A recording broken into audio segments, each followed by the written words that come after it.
The opinions expressed in the video you are about to see are solely those of Boattest.com and its test captain. Hi, Captain Steve for Boattest.com. Today, we're on Chaparral's Model 216 and we're going to put it through a full test and take a look at the features.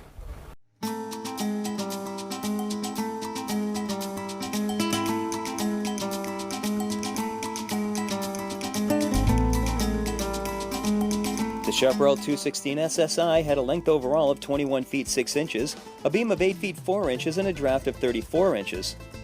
With a 3,500-pound empty weight, 30 gallons of fuel, and 2 people on board, we had a test weight of 4,030 pounds. Our Chaparral 216 SSI was powered by the 270 horsepower Volvo Penta 5.0 GXI that brought us to a top speed of 52.4 miles an hour at 5,000 RPM. At that speed, we were burning 21.4 gallons per hour and getting 2.45 miles per gallon for a range of 88 miles. Pulled back to a more economic cruise of 3,000 RPM, and we were running at 28.6 miles per hour with a 7.6 gallon per hour fuel burn. Now we were getting almost 3.8 miles per gallon for a range of 135 miles. Let's get underway and see how the 216 handles. It didn't take me long to get to like the handling characteristics of the Chaparral 216.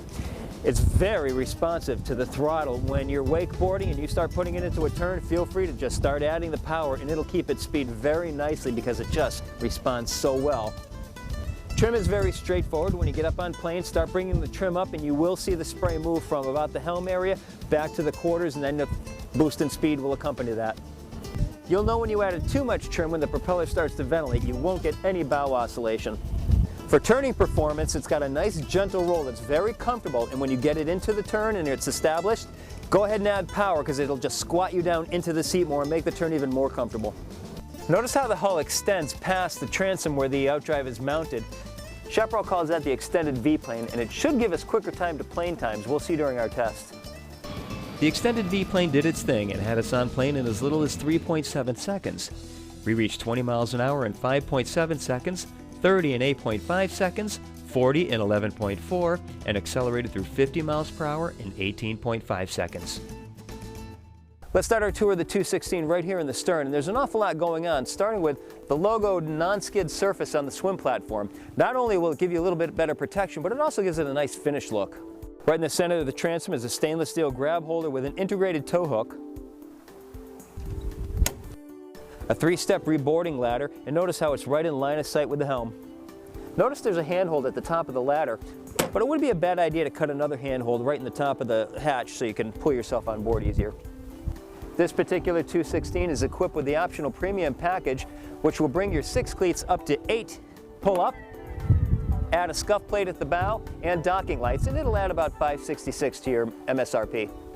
This boat's also equipped with the optional convenience package, which adds this very functional stereo remote with the trim switch, a compass, and a depth finder, and it'll add about $735 to the retail price. One nice feature that Chaparral thoughtfully provides is a fuel fill on both sides of the boat as standard. The vinyl on the seat cushions is very thick. It's 36 ounce, 10 mil thick top layer. It's Duralife Max, and Chaparral has an exclusive contract for its use. Double French stitched, and it's surprisingly resistant to staining. There's a good-sized sun pad in the back, and you just flip up to get a walk-through. But there's a nice feature here where if you just bring it back, you've got a very comfortable chaise lounge. Brilliant idea, and I guarantee you're going to be seeing this more often on other boats. The deck of the walkthrough features a large storage area. This makes a perfect space for storing wet gear, or perhaps the walkthrough seat cushion. With the seat cushion in place, you have a great wraparound seating across the stern, and I love the two-tone seat covering. 2 levels of armrest will ensure comfort, and the high gunnels will keep the kids safely on board. The 2 levels of armrest continue for the portside observer, along with a convenient grab handle. The seat slides and swivels aft, making a comfortable spot for watching the end of the tow line. Both seats offer flip-up bolsters.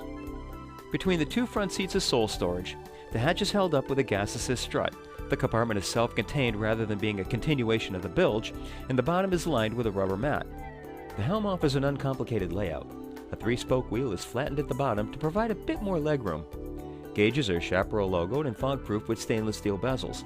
Fuel and speedometer are over to port. A 4-in-1 gauge in the center, an attack with integrated hour meter and optional depth gauge over to starboard.